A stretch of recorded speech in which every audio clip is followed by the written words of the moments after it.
Tell me, though, what's his technique? That last strike, it seems invincible.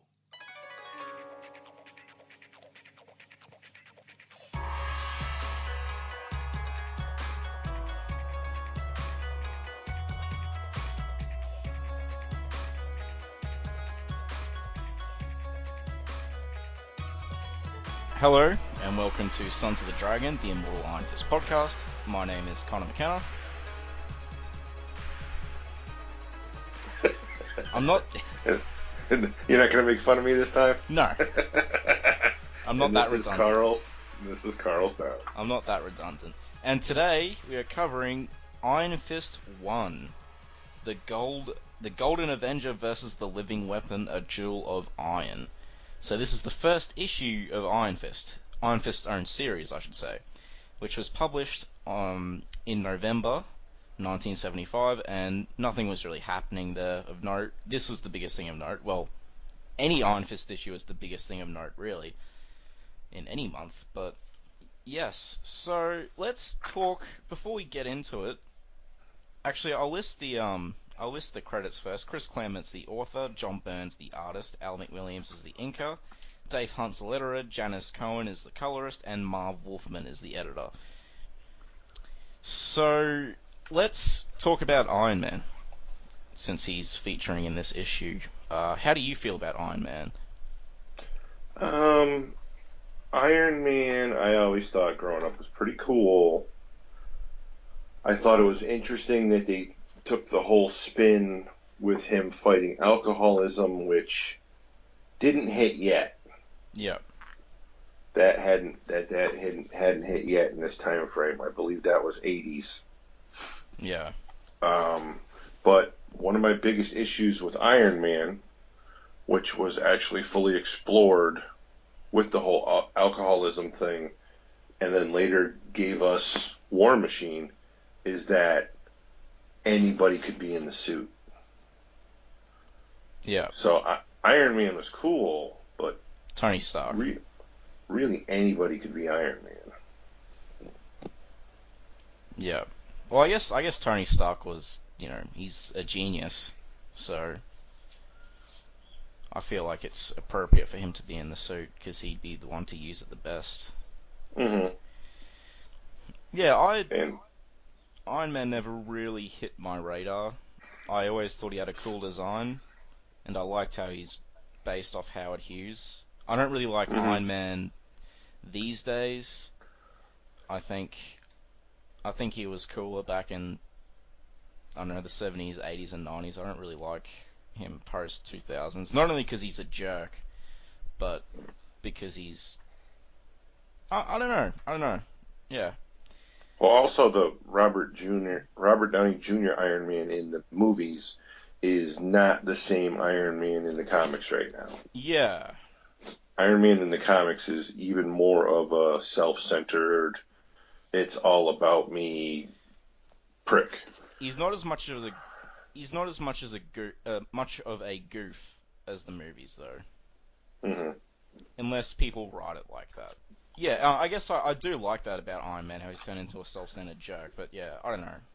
I guess I'm not an Avengers fan, but I do like the idea of Iron Fist and his Iron Man, and his solo stuff.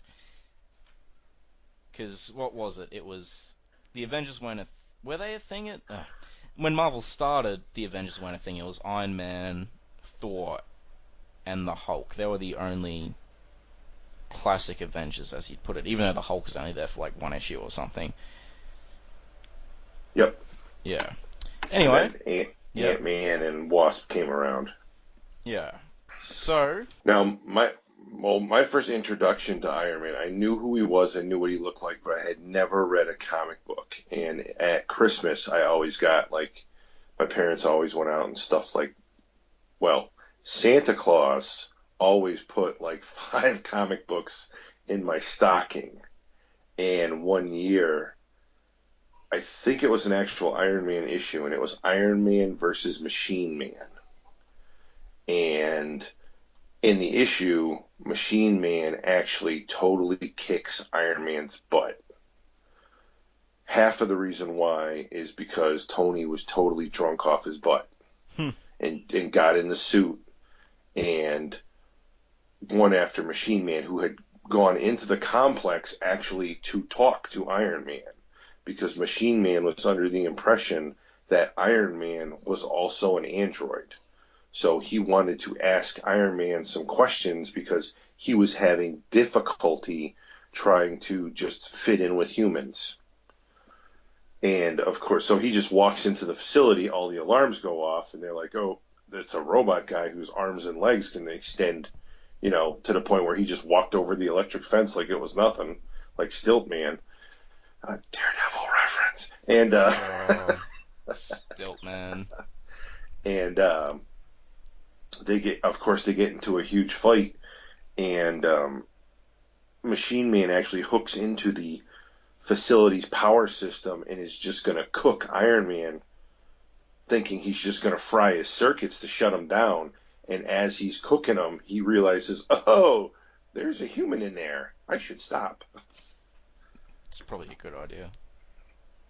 But that was my first introduction to an actual Iron Man story, and from that comic, I became a Machine Man fan. Yeah, because your introduction was Iron Man being a drunk jerk, and Machine Man being a hero. So that's not a surprise at all. Mm-hmm. And I do have an entire Machine Man collection, and I don't have an Iron Man collection. And this is going on 30 years since I've read that comic. So yeah. Apologies to any Iron Man fans out there. We are sorry. Nothing against them, just not my cup of tea. Yeah, or, I mean, I don't even know that much about Iron Man in the comics, to be honest. Most of the stuff I've read of him is where he's the bad guy character, he's part of a bigger thing, so... Alright, so let's start with the cover. Yep, so we have Iron Fist leaping towards Iron Man and punching him in the chest, looking like he's pooping his pants. Well, he's actually getting hit in the side of the head with a repulsor ray, and Iron Fist saying, Iron Man's repulsor ray, knocking me out. And Iron Man responds with, Iron Fist Kung Fu blow, destroying my armor. And it's the battle you've been waiting for. This the cover is very like Rocky Balboa, both delivering the knockout punch at the same time. And Iron Fist does look like Rocky, doesn't he? Cool. Now, I think it's interesting that they stuck with the same logo, they stuck with the same image in the circle as we had previously seen in the premieres. Yeah. And it kind of looks like they even stuck with the same cover artist, because that's not John Byrne's artwork. Yeah. And by the way, we haven't even mentioning, but the color of the Iron Fist logo at the top has been changing now and then. But yeah, it's not of huge import. Yeah, it definitely looks like the same cover artist. And again, there's no damsel there, so that'd be pretty funny though. And he went the artist went very Kirby-esque, or it might not be the artist, it might have been the inker that went very Jack Kirby-esque on the inking of the Iron Man armor. Yeah. With the shadows and whatnot. It's very Kirby. Yeah. And they're fighting in, well, what looks like a industrial complex thing. Computers and machines and bits and pieces everywhere. Yeah, it looks chaotic. It's a decent cover. It's not my favorite cover, but it's not the worst cover. It's not the Captain America cover, which we'll get to. I can't remember that one, but I remember the issue. How could you forget that issue? But yeah. Well, the only reason why I say that is because it's almost the exact same thing. Really? With what's going down on this cover, where they're both basically like delivering like the knockout punch. The Captain America cover is done almost exact same. Okay. But again, we'll get to that issue when we get to it. It's not that far away. Yeah. So we open with the first page, which says a jewel of iron, and iron is coloured in a way so it looks like metal, and Iron Fist looks like he's hiding out in a Stark logo. Yes, the Stark Industry logo. He's Yeah. in between the R and the K. We are again given the corrected Yep. top paragraph that they've been using in the last 3 or 4 issues. I think pretty much since Claremont took over, that's been corrected. And since he's running this show, it still stays. Yep, because Claremont's awesome, so... And we find out that Iron Fist tonight is breaking the law. Yep. He's breaking into Stark Industries, and he doesn't care, because he hunts Colleen's Wing's kidnappers, and, well, as we know last issue, the trailers led him here, to the Stark Industries building in the Stark Industries New York branch. And there's obvious melodramatic a trail marked with blood, Dun, dun, etc. dun. Because Iron Fist takes everything super seriously. And so he's stealthing in, he leaps down. I don't quite understand the ambulance leaving. Yeah. That... Because in that first page, it's in the lower right-hand corner, the old hearse / ambulance, and on the second page, we see it driving away. There is no reason for this. I don't know why that was put in there. Yeah. The first page is quite good, I think. Yep, nice big splash panel. Yep. And so he's just stealthing around. Yeah, no alarms have been triggered or anything. And that third panel on the second page, what is going on there? He's in the parking lot, sneaking towards the building, and it's not done well, but he's standing in the middle of a giant arrow painted in the parking lot, and there's a car behind him throwing the weirdest looking shadow ever. Yeah. And his body is also throwing the weirdest shadow ever. And I know I've mentioned the whole John Byrne art style not being 100% John Byrne. Yeah. In the last issue, this entire panel and the first panel and a good portion of the next panel, I don't think John Byrne drew all these. I honestly think, even though John Byrne's credited, there's another artist possibly working on these books. And John Byrne honestly may have come in and just redid pages, and the other artist may have just been given the boot because things aren't lining up. Like that entire middle panel. Yeah. That's piping hot to the point where you literally have to stare at it to just try to figure out what am I even looking at here. Yeah, that's not very good. And other than actually on this entire page, I can't say that's John Byrne's art style. On the following page, I can. That close up of Angar's face, where he's sneaking into the building, and then it leads to a flashback of how he got into this situation and the information that led him here. So it's a flashback of the fight at the end of the last issue. The panels of the flashback, again, don't have the sharp corners. They're curved. Yep. Just to distinguish them. So this flashback is unnecessary, in my opinion, and it takes up way too much time. They do add to it, but... It's on the third page, the last 3 panels, half the page, is additional information they didn't give you from the last issue, and we've got the classic Angar's line. Oh, yeah. So, yeah, basically it flashes back, and they're fighting, and Iron Fist is losing his poopy doodles, and he's pinned Angar up to a wall with a cross block, I guess, and he threatens to snap his neck like a twig if he doesn't give him answers. And the cop's like, oh, blah, blah, blah, being useless.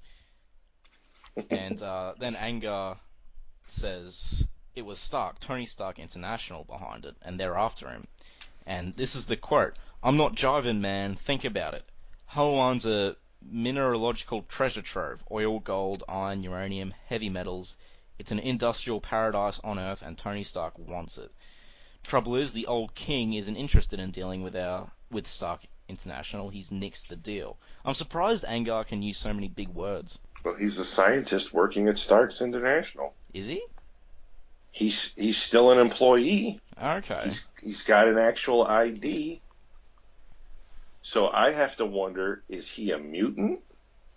Or is that medallion he wears something that he built, which allows him to do what he does? Because I don't know enough about the character. I did not research him. From what I read in Daredevil, I can't remember a clear answer then, but then that whole thing was a weird haze to me, so...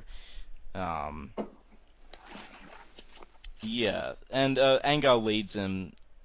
There's a thing called the Delphi computer, and all the information Iron Fist needs is in there. And they were going well until Iron Fist got involved, which is why they snatched Colleen, apparently. And then Iron Fist, hits him with his forearm in the throat, and Raphael Scarf's like, "What are you doing?" And Iron Fist is like, "He's tensing to scream." And then, he screams. Yeah, he gets one out because Lieutenant Scarf is holding Iron Fist back. We get a groovy panel there. Now, should we mention that his collar grows back? Yeah. Hey, as he said, it's a symbiote. It just pops out when it needs a new one. It's the same day.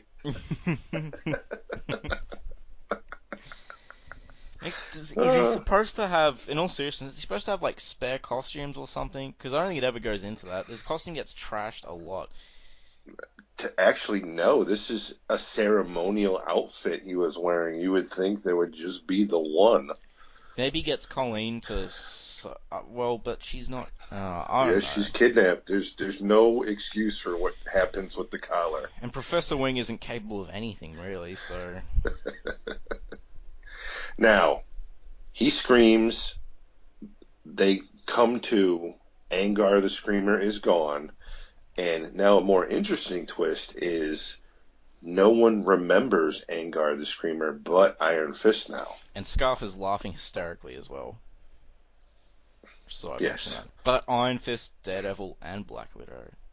Dun dun dun. No, but Iron Fist is the only one who remembers out of everyone. And he's still physically holding the ID, so Scarf saying that, he was a dream, you just made him up, is just asinine. It's like, did I apparently dream a real ID that I'm holding in my freaking hand? Well, Scarf is an idiot. You call yourself a detective? I don't know what's in that blue hair dye, mister, but yeah. It must be seeping into your head. Yeah. And then we go back to present time where his collar has regrown and he's silently ascending a staircase in Stark Industries. Yeah. And I want to mention as well that Raphael was trying to convince Iron Fist that it was his guilt creating this Angar the Screamer personality, which is crazy. Yes. Anyway, More interesting writing. He's ascending the staircase, and some abrasive, annoying person just decides to kick him in the chin. Sending him flying backwards through the air, but he twists, catches himself, and lands perfectly like a cat at the bottom of the stairs, ready for what's next, and screams, "Shoo!" And he got caught off guard as well, because he was all tense and alert, and this abrasive person just got the drop on him. And it's Misty Knight. Dun, dun, Dun, dun, dun. With the coolest belt buckle ever. Glad to see you remember me from that really brief fight where he knocked her out in Marvel Premiere 19. Thanks, Marv. 19? It says 21 in my issue, mister. Oh, sorry. My bad. Like it matters. No, not really. Yeah. So he's confronted with Misty Knight, and they discuss what's going on and how I don't really think Iron Fist had a clue that Colleen was half a detective agency. That doesn't make any sense, though, because they mentioned it before.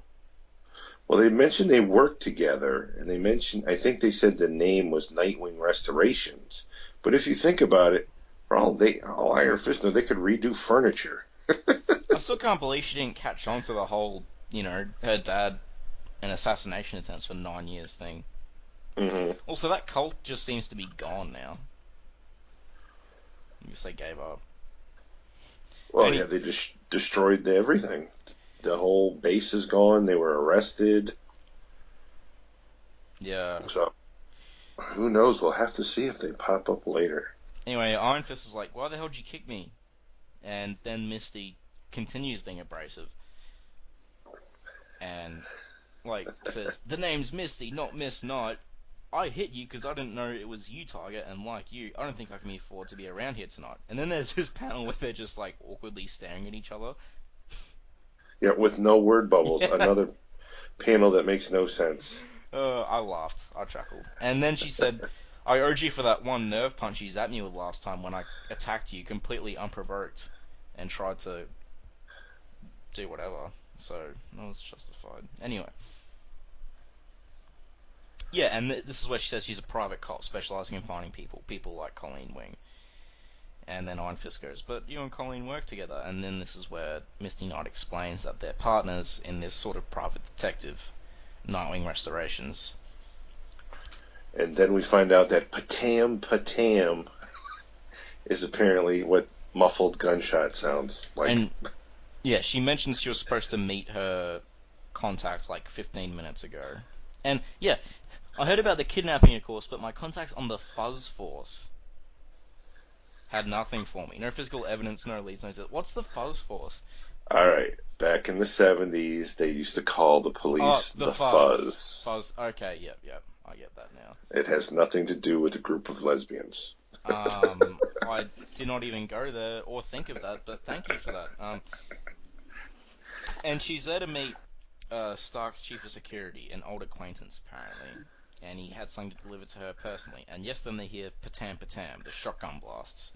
Now, Misty is wearing she looks odd to me in comparison to the previous appearance, because she looks like she's wearing a lot of makeup here.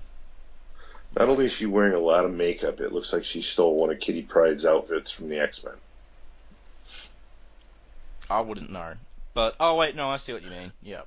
The whole black and yellow thing. Yeah. And she's got what looks like a 38 strapped under her right arm and a large dagger on her left hip. Yeah. And she You continue?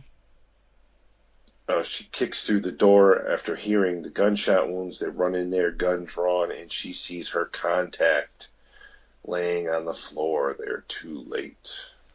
Yeah, these panels are all pretty weird. Like, when you look at Misty Knight's introduction, and you look at her checking her watch, and it's like, her eyes look really weird. Like, she's a bit derp, if you know what I mean, or she put the makeup wrong or something. Not as bad as the bottom left-hand panel of the other page there, where Iron Fist is handing her the ID. She's like, what? Yep.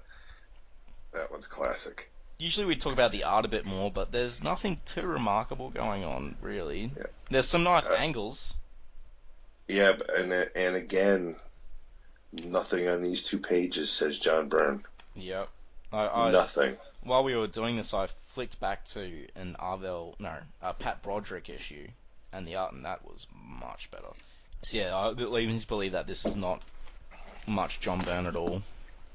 Yeah, I don't understand this artwork. Again, all this changes in the next issue. But John Byrne is the credited artist in this book, and so far I think I can count 3 panels. Yeah. That I would say, that's John Byrne. Yeah. So basically, they picked up the computer access card off her contact's body. Donald Corley. No. That's Angar's. That's Angar's card. Really? Yeah. Oh, it is too. Sorry, I was in a sort of haze when I read this. It's just like, oh. Oh, you would think they would be able to pull a card off of his body too, though, because he's like the head security guard there. That was her contact, but no, Iron Fist comes forward with Angar's card. Looking at the artwork and stuff, that was the conclusion my mind went to logically. Not that Iron Fist just had the card the whole time, but so they open up this big. I think they open up a door. Either that or she's getting cash out of the ATM. and then they go into this room. None of this art explains anything very well.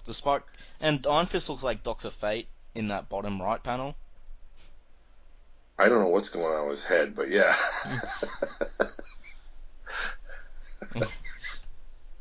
And the funniest part is we were talking about Dr. Fate earlier this week. Yeah. There it is. Look. Yep. And so they go into this huge computer room, computers all around them, and Misty seems to think that now they're in the computer, which is the Delphi system, the most advanced, most knowledgeable, most aware computer ever designed. They're going to find out, one, exactly where Colleen's stashed, and exactly what Angar is up to being a mole inside Stark Industry, and of course who he's working for. So let's just okay. So can we take a break and just wonder what the hell's going on? So Angar was allegedly working for Stark Industries, right? Correct. Yeah. And that's what we're led to believe. He kidnapped Colleen because Iron Fist was getting in the way because they were trying to seal a deal with the King of Halwan, and it was going south. And was Iron Fist's involvement, which they were annoyed about, was that him saving the princess at the park? Yes. Because they're all working for you know who. Okay, yeah, it's just I needed to get a clearer picture of what was going on because I was a bit confused. So we're led to believe the master plan was to either kill or kidnap the princess as leverage to get the king to either step down or agree to sell the rights of the minerals to Stark. Yeah. And speaking of Stark, he's chilling in his bed. Yep, he's chilling out in some weird, funky sci-fi control room / bedroom, and his computer is going off with an intruder alert. See, I like that panel. I like Iron Fist wow, this is happening a lot. Iron Man sleeping on the bed. I like the shading, the inking and stuff. But the rest of it looks really. The coloring is just not very good.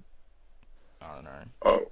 Oh yeah, no, I've got again. I'm holding the original issue, and the coloring is horrendous. Some of it's not even in the lines, and again, not a single panel on this page or the next page says John Byrne at all. Yeah. So I'm actually hoping John Byrne comes to a convention soon, so I can totally corner him on this, going, "What is this crap?" Because it's not you. So the alarm goes off, and Tony gets up out of bed, going, "What's going on? It's my screen's flashing red alert." And he's like, "Oh God, Kaylee, Don, Kaylee," because in the monitor screen we see that the guy they were going to meet, her contact, who is dead now. He sees that. And then he looks at his other screen, which says Intruder Alert across it, and who's in it? Nobody but Iron Fist and Misty Knight. And to be fair, Iron Fist doesn't look like a stand-up citizen. Right, because he doesn't look like a citizen, really. He looks weird. Well, yeah, but his name was also tarnished in all the news because they were broadcasting that he was the killer of Meacham. He got cleared of charges, but the damage is still done. He's not really a trustworthy figure.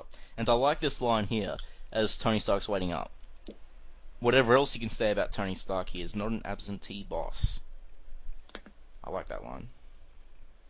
I think it summarizes it well. Kali was more than an employee of Stark International. He was a friend, and Tony Stark is a man who looks after his friends. I think it's Corley, by the way. Because they're doing the whole generic Irish cop thing. Okay. Yeah. And then we have an interlude to the dock. Yeah. Did we mention Iron Man pulling out his Iron Man costume? Yeah, he's got the classic Iron Man suit folded up in the suitcase. Flat-like. I gotta say, me liking the Iron Man costumes, it goes backwards. I like the earlier ones. Much better than the newer ones. You go backwards and that would pretty much just be my ranking of his costumes. I really love the original one where he's just that giant sort of metal you gotta read, yeah, the gray outfit, but you gotta read that story. It's hysterical. Yeah. Because his whole suit's powered by magnets, All and right. all his abilities are magnetism. Well, it's better than the standard radiation thing that Stanley always went with, right? I mean, True, but I mean, he didn't even have a repulsor ray. It was just he either turned the magnets on so it went towards him to like pull a gun out of somebody's hand, huh. or turned the magnetic rays away from him to like just have bullets fly away from him or send something across the room at somebody. Yeah. Whole different, you know, set of powers. Completely different, yeah. Anyway, this interlude. So, the bad guys are rocking up in their car, and there's the standard "you're late" by the other bad guys. They're essentially pilots. Airplane pilot. Yep. Yeah. And they're bringing Colleen to this airport so they can take her to the Master. And Well, this is the other thing I don't understand. Just the girl and the slave master. Who the hell is the slave master? There's no cargo, just the girl and the slave master. Maybe we'll find out later, but that is a good... And the slave master is to begin indoctrination as soon as she's conscious, which won't be for a few hours. Allah be praised. Thanks to the sedative that they're using. That Bade is giving. And so these two guys right here, the guy who's saying this and then the guy we see in the next panel being kicked out the back of a completely different colored car than had just pulled up. And oh, here we go. It's the frickin' ambulance. Look at the glass behind his head. Yeah, is this the same ambulance?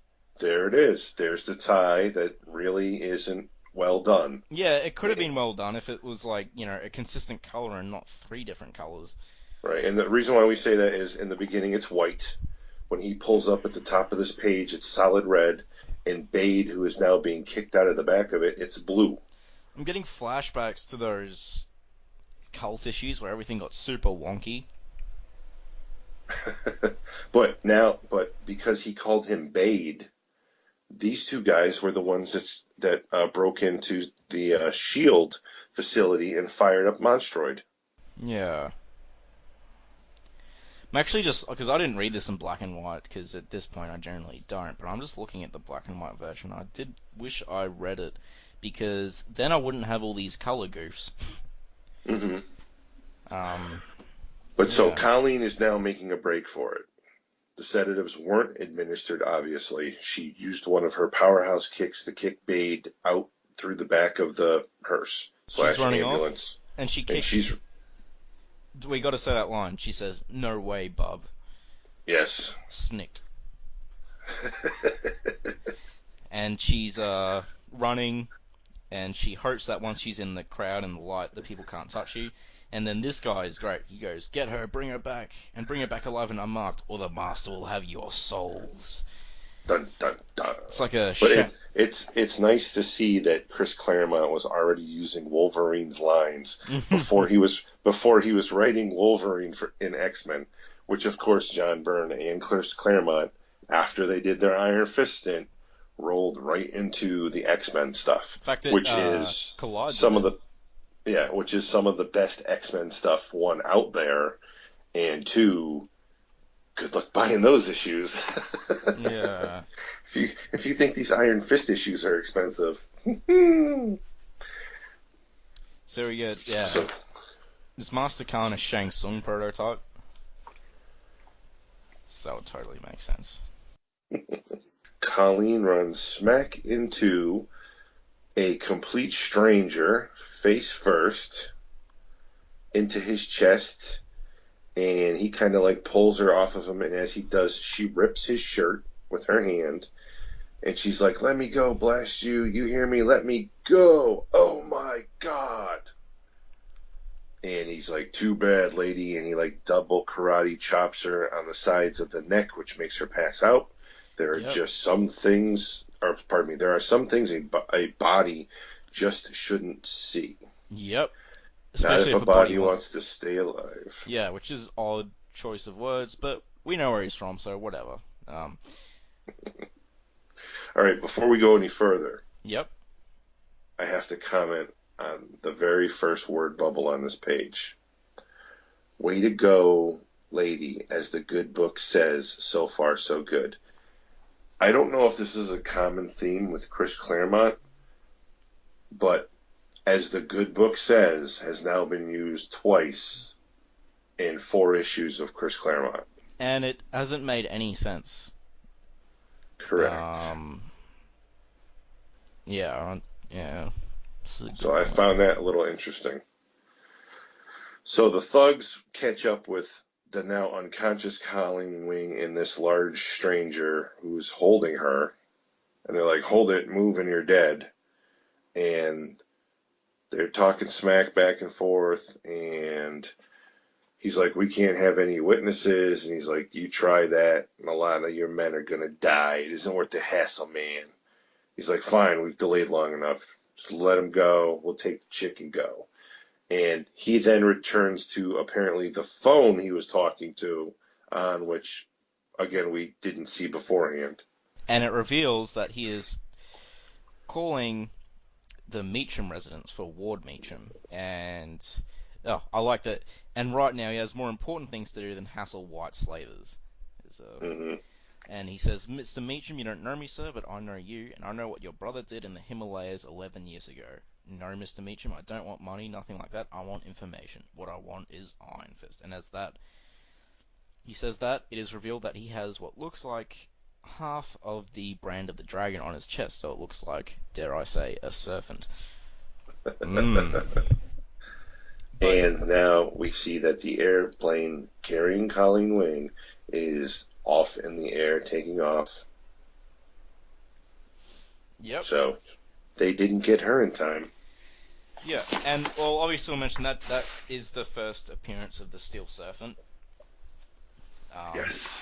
Davos, who is probably Iron Fist's main villain. Which I'm sorry, but he should look a little more Asian. Yeah, I was thinking that too. Because if anything, he looks kind of like Ben Grimm before he turns into the Thing. Yeah, he just looks like sort of a thug.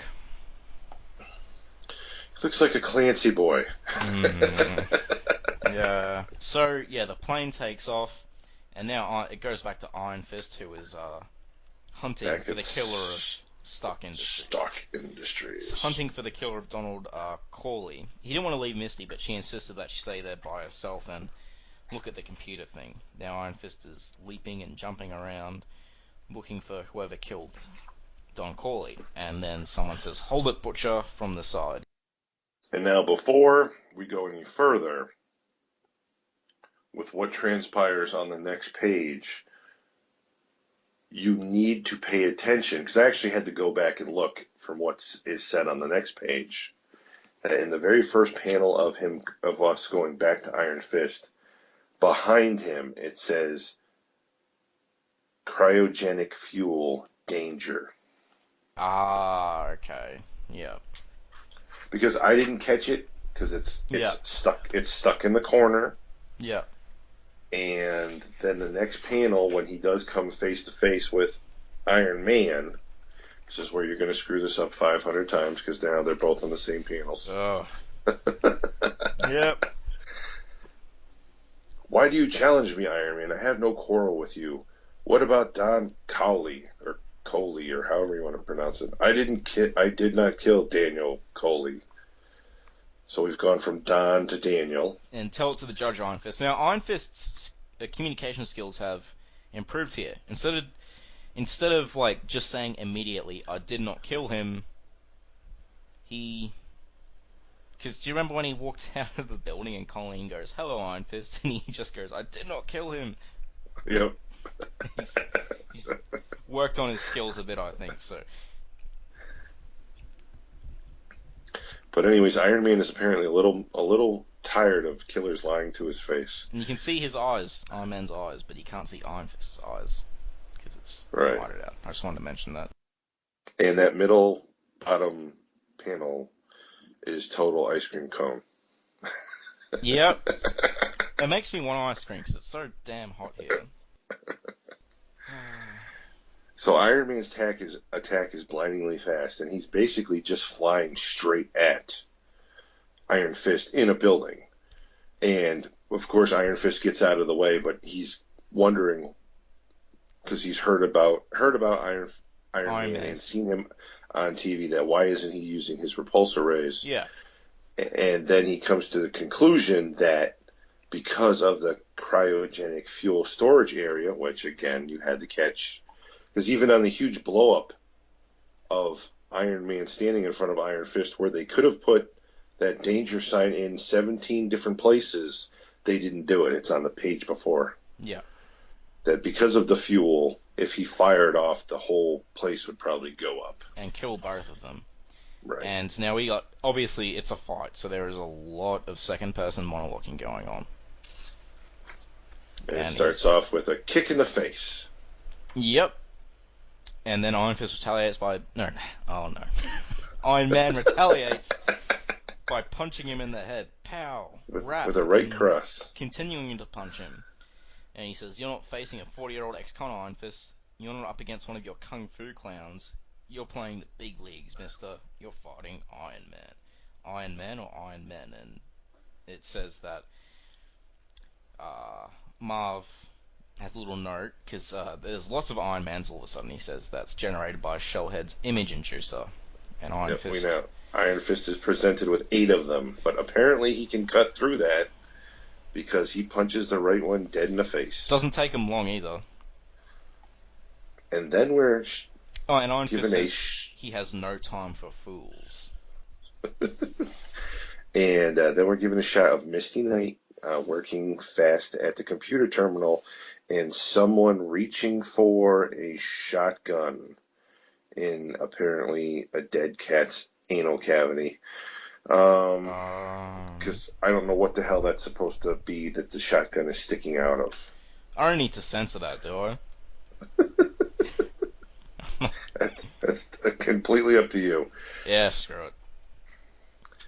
And then we go right back to the fight of Iron Man and Iron Fist trading blows, and then it leads to some judo throws, and I say throws because Iron Fist throws Iron Man, but Iron Man just lands on his feet, grabs Iron Fist, and then judo throws him pretty much across the room into some building supplies.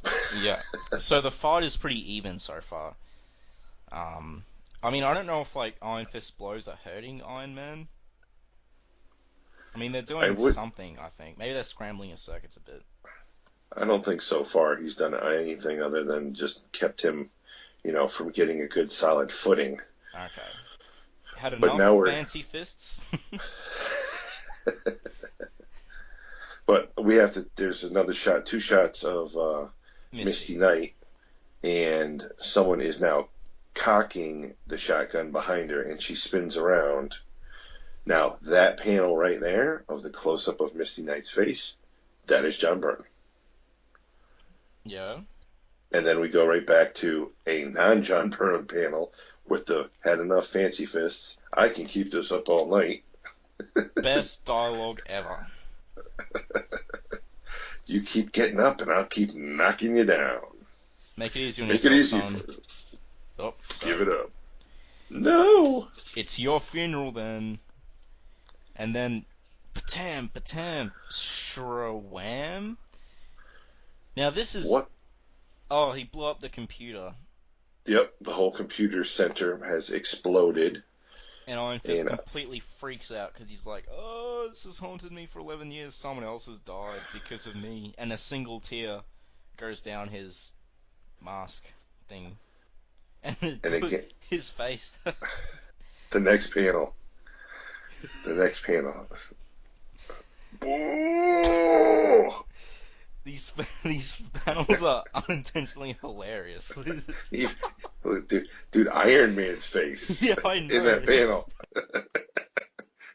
he's suddenly become a crash test dummy. And even Iron And Fist I will say that the tier panel again. The tier panel John Byrne. But look at Iron Fist's lower jaw. It looks hilarious. But the next panel with the crash test dummy Iron Man and the constipated Iron Fist, I don't know who the hell drew that one either.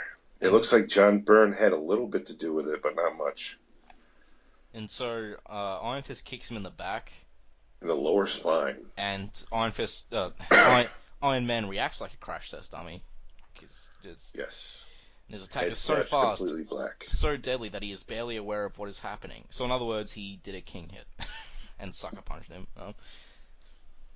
And now Iron Fist is just continuously attacking him with blows, but in doing so, he is charging up his right hand with the Iron Fist.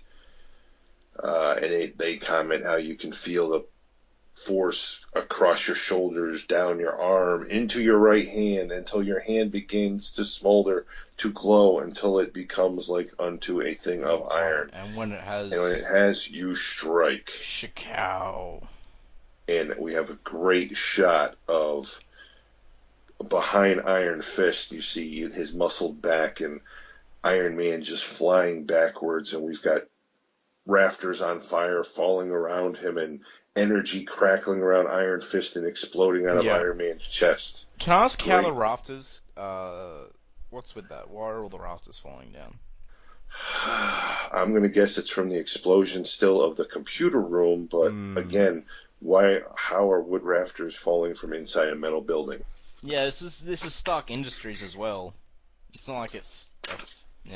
But no, it is a great panel. Just like I really love the whole, as you said, the energy crackling everywhere from Iron Fist's chi. We haven't seen anything like that yet, I believe. No.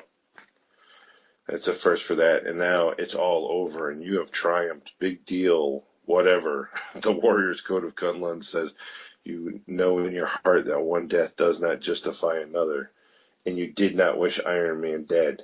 And you need not have to worry, because he pops right back up out of the rubble. Yeah, it's not that easy. Okay, Iron Fist, I get the message. You want to play rough, and I'm just the man to oblige you. And, well, he doesn't hold back now. He uses his repulsors, and he grabs Iron Fist by the throat, and it just shows that Iron Man, well, probably could have taken out Iron Fist any time he wanted, really. And then Misty Knight has to save his butt. Yep. Iron Man, no! I said no! Unless you want to be the first superhero on your block to do hard time in Attica for murder. Dun dun. And Iron Man goes... Wait, look at Iron Man's face. Yep. Miss Knight. Misty, you're alive. In the panel before that, though, he looks like a sad crash test dummy now. Yes. Ugh. The artwork's horrendous here. Yeah, I mean... No thanks to either of you two hotshots, and you'll never guess who I found playing a round of Off the Cop. Voila. Corey! And Don Corey was in on it all along. Yep, he had faked his death, and then tried to pick her off. Pretty well if neither Iron Fist or Misty figured out that he was playing possum. Yeah, because, 2 shotgun blasts always leave no blood anywhere. Yep. Comics code, though. Yes, I know. They couldn't be putting blood everywhere. Now that's gone, and they'll paint a room with blood. And then Frank Miller will just ignore that with Daredevil and start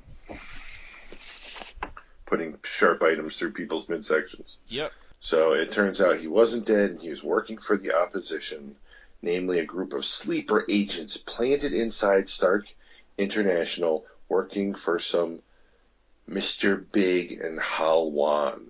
They kidnapped Colleen. Stark had nothing to do with it. And this little fracas tonight was a setup designed to kill me and perhaps kill Iron Fist or Iron Man. Or both. Or both. As well. I don't know. You mean we were all used. You called it, hero. And, yep, they're no closer to Colleen than before. They're back to square one, and Iron Fist looks ticked. And now Iron Man apologizes. Iron Fist, I don't know what to say. If I hadn't butted in, you might have found your friend. At least you've gotten a lead, perhaps. Well, I would like to help you, and Tony Stark wanted me to help, but I can't. I have urgent commitments. I understand. The And Shellhead has his own mag. Thanks, Marv. Oh yeah, and at this point, for anyone who didn't know, Iron Man, Tony Stark, the way Tony Stark's secret identity works is that Iron Man is his bodyguard. Yes. I think that was the case until Civil War, where he revealed his identity.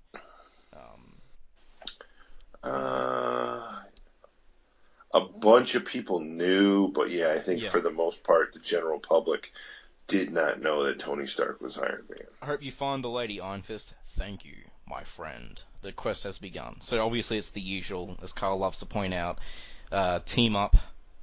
So fight, then team up, even though the team up lasts for like a handshake. Yep. I think it's a bit quick to call them friends. I don't know. And it has actually, I like this last panel, the plane flying off. Now, does it look like a skull to you in that cloud in front of the moon? Now that you mention it, it does a bit. I don't think that's... is that deliberate? Damn clouds. It's always hard to tell with clouds.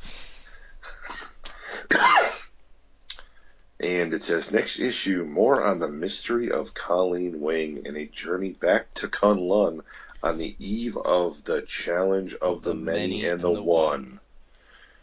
On a journey into the Valley of the Damned. So, alright. Now, is that spelled right? Valley of the... No, it's not. Damned is spelled D-A-M-M-E-D, where it should be D-A-M-N-E-D. N, yeah. Alright, I'm just going to say it. That issue was pretty disappointing. Yeah, for a first issue, it was, not good. Believe it or not as good as the last two issues of the premiere. Well, the last two issues of the premiere were good, though. Right, that's what I'm saying. Oh, everything Warhawk onwards has been great, and, yeah, so... It was... I'm not gonna lie, I got a bit bored reading this one. Mm-hmm. Especially with the, like, drawn-out flashback at the start, telling me everything I already knew, but then adding stuff at the end, which really should have been in the last issue. And then there's just a lot of confusing explanations for everything. I had trouble making sense of it all, because it's only... we're reading these a week apart, and imagine reading these a month apart. Mm-hmm. Or longer sometimes. Yeah. They weren't as tight on their schedules back then. Sometimes a comic would not get released for 5, 6, 7, even 8 weeks. The fight between Iron Man and Iron Fist was okay. Could have been better. I did like that, well, Iron Man could have just taken care of him pretty easily, because it makes sense. But let's be honest with what Iron Fist, we've seen him use it for now. Oh, nowadays, yeah. That he's been powered up. A direct blow to the chest from Iron Fist with his Iron Fist would turn Tony Stark into pretty much Hunt's tomato sauce in a can. Oh, Iron Fist is crazy powerful nowadays. Yeah. But, so, I do like that panel, though, where Iron Fist looks angry. It's the only time you see Iron Fist eyes through his mask in the issue. That panel looks good. Obviously, they shake hands, obligatory. Yeah, I was disappointed overall. I sort of wish I read it in black and white, but, you know, even that wouldn't have saved it from some of the wonky art, but it definitely would have saved it from the coloring. Mm-hmm. Yeah, definitely some weird stuff going on. Like, the whole ambulance thing being a total lost cause. Why was the ambulance even at Stark Industry is another just question. It didn't need to ever go there. They just needed to go straight to the airport. This is a first issue. It should have been better. Yeah. And again, I still don't understand why John Byrne is listed as the only artist when it's quite obvious he did not draw 90% of this book. And if anyone here doubts me, next issue is 100% John Byrne. And if you just look at the two issues, there's no way you could say this is the same person. Yeah. No physical way. And I know, like last month, I was talking about John possibly drawing in the Marvel way, which was like Marvel's generic. Yeah. Everyone needs to draw the same. But it's just too far off, and some of those panels are so bad in this issue that I don't even think John Byrne, with the credibility he already had, because he'd already been in the industry for years, Yeah. working in the UK and stuff, doing Judge Dredd stories and stuff that were all his artwork that looked nothing like this now. And I've got to say, this is probably the worst issue so far, maybe on par with the Batroc issue. These are both, like, not very impressive at all. It's a shame. Oh, no, not good at all, no. But not, without a doubt. Fear not, listeners, it does get a lot better. Yes. Imminently. Like, next issue, it gets a lot better. Yes, next issue is a huge step up. Yeah, it's just, I guess it's a real shame, because, as we said, this is, like, the first Iron Fist issue, so it should have been better. But, yeah, anything else to add? No, other than in the wonderful world of Netflix Iron Fist, we now have had 2 Marvel bigwigs saying, "Cool your jets, Iron Fist is coming." Yeah, and I'm quite looking forward to the casting announcement for that. Which might be actually within the next week or so. Let's hope. As one of them has hinted. Yeah, that was lower, right? Yeah. Yeah. So, you can pick up this issue on eBay. Good luck.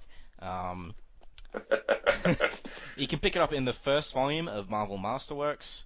You can pick it up in the Iron Fist Essential and the Iron Fist Epic Collection. And honestly, for the money, I would say the Epic Collection is the way to go. Yeah. It would be the cheapest option. And shop around, because there are a lot of places selling it for almost 50% off. Yeah. Now, Iron Fist belongs to Marvel, Iron Man belongs to Marvel. Any characters or music we use, we're doing this purely non-for-profit. We don't make any money off this, so please don't sue us. None whatsoever. We haven't even figured out how to put commercials in front of the YouTube things yet. Well, I don't intend to. So Connor can make those 7 cents. And then we get sued. So you can find us on our Facebook page, the Immortal Iron Fist Podcast, Sons of the Dragon. You can also find us on Twitter at Iron Fist Podcast, our SoundCloud, soundcloud.com/Sons of the Dragon, hyphens where the spaces are, our YouTube, just type in Iron Fist Podcast, you'll find us pretty quickly. We're on iTunes as well. Feel free to leave us a rating and review there. If it's less than 5 stars, please tell us what we could improve on. We are also on Podcast Garden in the literature section. And our WordPress, which is Sons of the Dragon, the Immortal Iron Fist Podcast.wordpress.com, which I believe that and Podcast Garden seem to be the most popular avenues for getting our episodes so far. And all our show notes will be on our WordPress as well, for any other issues we reference, if you're wondering.